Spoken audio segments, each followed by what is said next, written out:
What up, everybody? It's your boy, Mark Howard. You know what time it is. You know what we do here. We talk Cowboys here. That's what we do. Yes, sir. Yes, ma'am. We do this. So, I hope you guys are having a wonderful day. I'm having fun. It's a good day. Wednesday, hump day. Whoop, whoop. I did that last week. I ain't going to do it again. But, hey, well, I'm not going to go through the whole thing.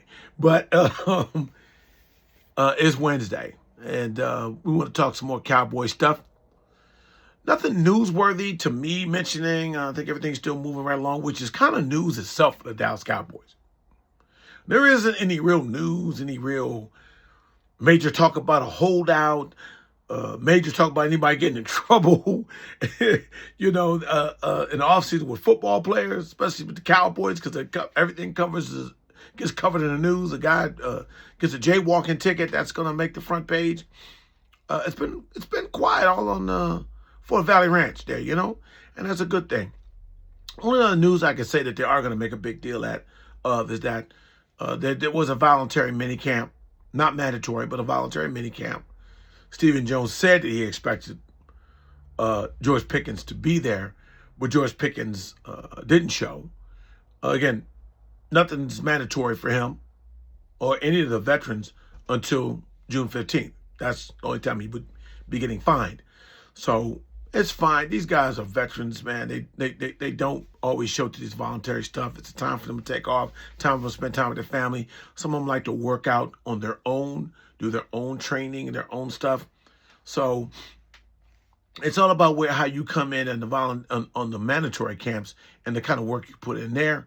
That's really what it's all about, especially for a player like Pickens, who's way past being a rookie and has proven that he has the goods as far as his game. So we're not worrying about that. We're good, all right? Now, look, I'm going to say this before we move on. Hit the subscribe button, please. If you haven't already, please hit that subscribe button. If you like the show, please hit like. If you don't like the show, hit a thumbs down. Let me know what you think one way or the other. Leave a comment. It's always appreciated. I'm getting comments, getting feedback, even if it's just dropping a line to say what's up. I appreciate it. Trust me when I tell you, I love attention. So anyway, we're having fun doing this thing. So anyway, we're gonna talk. I'm gonna do something a little different. So I'm gonna talk about just these last. So we're breaking down the last draft picks and OTAs. Now we had 7 draft picks, 8 I'd say OTAs, UDFAs. We had 7 picks in the draft. We had originally 8. We let through the trades. We only picked 7. Fine, and we had 8 players that we invited in as an undrafted free agent. So what I'm going to do is I'm going to go over these last 2 draft picks. And then for the next couple of days, we'll go through the last 3 undrafted free agents. All right? That sounds like fun. I'm down with that. We got 2 picks left to go over in our draft picks. Both of them are the 4th round picks. We had 3 4th round picks. One of them was Devin Moore. Talked about him. He was the 14th pick in the 4th round. Okay? Remember, we had our first draft pick of the day, of the draft, was number 11, where we moved up to get Caleb Downs. Then we moved back to get Malachi Lawrence. So we moved up 1 to get Caleb Downs, gave up the 2 5th round picks that we had. Then we moved back and chose Malachi Lawrence, and with that trade back to help somebody go up, help Philly go up, we got their 2 4th round picks to make up, and that made up for those 2 5th round picks we gave up. So it was a good move there. Sometimes you got to take 2 steps back to take many steps forward, and that's what we did. So I like what we did there. So Jay-Sean Barber was the 3rd round pick. Remember, we didn't have a 2nd round pick. Jay-Sean Barber, the edge rusher out of Michigan, and Anthony Smith, wide receiver out of East Carolina, was the 7th round pick. He was the 2nd pick in the 7th round. So of the last 2 4th rounds, we're going to number 12. He would just pick 2 picks before Devin Moore. That was Drew Shelton. Drew Shelton, the offensive tackle out of Penn State. Now, Drew Shelton did all 4 years at Penn State. Played all 4 years. Came in and played a bit as a freshman. And then a little bit at the end he stopped. But then after his freshman year, he started, played all 3 years. So that tells you he's disciplined, he's good. He picked up what he learned and show talent. Penn State brings in players all the time, so it's competition. So for him to hold on to a position shows you that he's solid. Kind of reminds me in the body shape of him, and I almost want to say because he wears 66, Tyler Guyton. Tyler Guyton was 60, so I'm looking at them sixes. So the way they're built, that they're long, lengthy, tall guys. He's 6'5", 313 pounds. Now he can move. He has good footwork. I learned also by watching him. He played basketball. He was a good basketball player in high school. So he's got footwork. I don't think he's that speedy as linemen go, as far as it's concerned, but he shows good footwork. Now, speed definitely is necessary, and I think that's part where they work him out and train him. They'll build that. But good footwork, good balance, being able to get to the next level, that's what I saw that I liked. He's able to get to that first level and then climb very well as a lineman. So I do like what I see out of him. Will he challenge Guyton for a tackle spot? I don't know. Will he challenge it all? Terrence Steele, I think Terrence Steele is going to still have the right side locked up. So I would say to you that it may come down to, as far as the lineman, where it comes down to, it'll come down maybe to Nate Thomas and Tyler Guyton for that left tackle spot. And maybe the rookie will be a backup for Terrence Steele on the right side as a tackle. Now, he played left tackle at Penn State. I'll correct myself right here mid-thought of the situation. I'll correct myself. Nate Thomas is more the one that's versatile. He could go over to the right side, which a lot of us last year was thinking maybe he would be better, or we would be better if he was on that right side with Tyler Guyton on the left.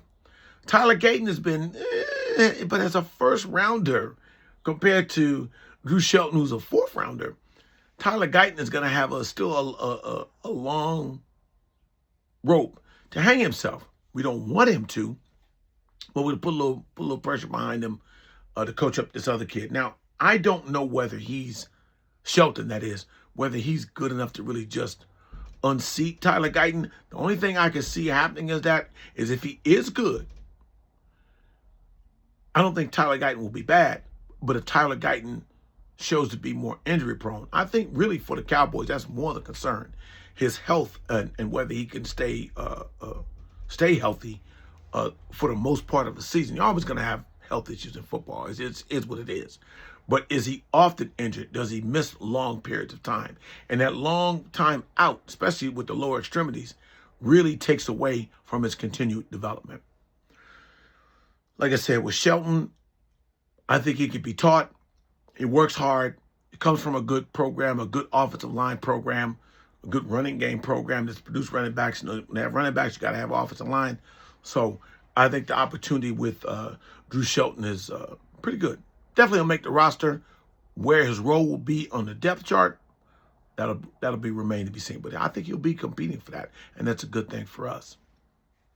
Now, moving over to the other side of the ball, which is the main focal point of what we were drafting for. Like I said, we only drafted 2 offensive guys, and I think they were best available situations. Like I said before, we should have nothing but defensive guys.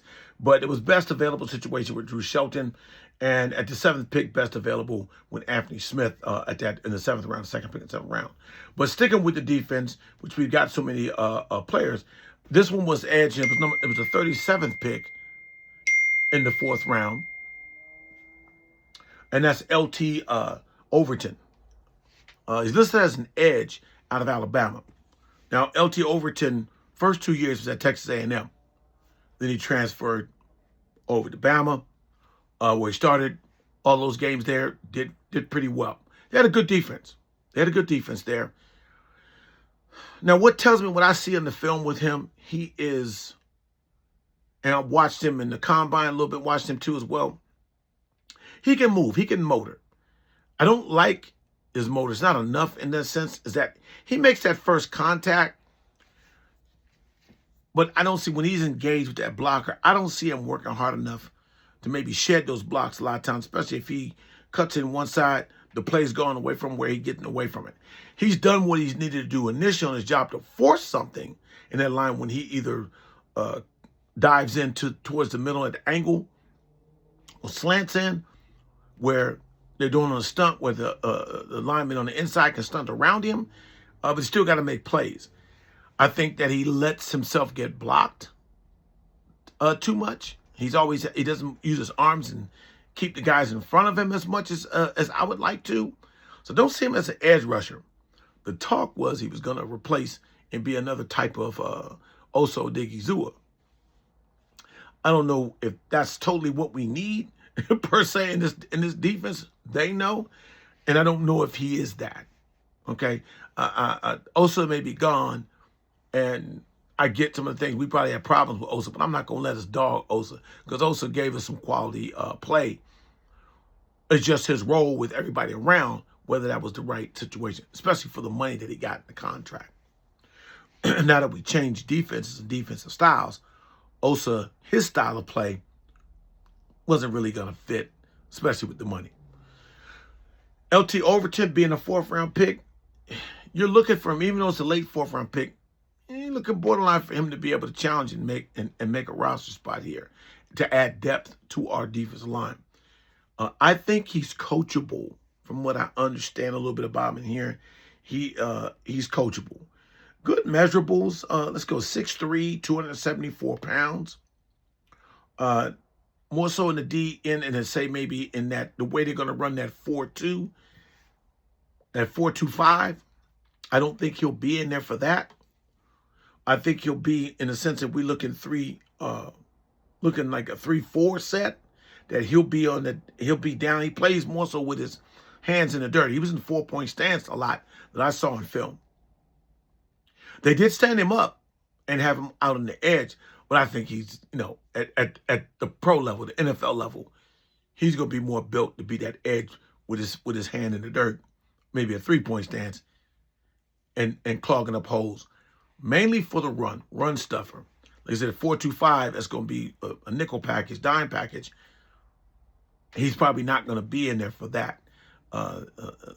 In that situation there, he'll be more helpful in run stopping situations, predictable run stopping situations, first downs, second downs, and whatnot. There, originally from Georgia, but again, he did all 4 years out. I'm sorry, he didn't do all 4 years. I was talking about Penn State. He did 2 years at Texas A&M. Did pretty well there from the numbers I saw, and did really well. He gradually increased and just got better and more mature. That's a good thing. That means he's coachable. That means he's putting in the work on his own to continue to get himself better. Now that we're here at the NFL, I think he's an iffy guy. And don't get me wrong, when I say he's got to be coachable, all players got to be coachable, no doubt about that. But I think there's going to have to definitely be some real development of him to understand. Now, specifically, his skill set is what maybe Coach Parker sees that they can work with and maybe dominate in that sense. And again, the other theme, or say, of the players that they're drafting on defense especially, is that they're smart. They are smart. And so maybe his intelligence, his football intelligence is what they need, and will be able to utilize him to get the most out of him. We'll see. I won't be surprised if he makes a team, but I definitely won't be surprised if he's a practice squad player. I won't be surprised if he starts out that way in strategic moves as the season starts, and then throughout the season he works his way in. Injuries are going to happen, and then probably through those times in practice and training and experience he gains in that year, he may hold on to a spot. That's everybody's path is a little bit different when they get into the NFL. But as long as they're moving forward, progress is always a possibility. Well, anyway, that's what I got for our two guys here that we picked here. Good picks. I think Drew Shelton has a chance to be impactful, as does LT Overton for the Cowboys for depth. These guys are depth picks. Same thing as as Devin Moore, the cornerback. These guys are depth picks. They're young, but they come with something this year. So anyway, again, appreciate everybody, man. Been watching, supporting, and putting in their 2 cents, man, one way or the other. Hit subscribe. Hit that plus button. Show the love. Show the thoughts. Show the process, what you're thinking. I appreciate it. All right. You guys have a wonderful rest of the day. We'll get back at it tomorrow.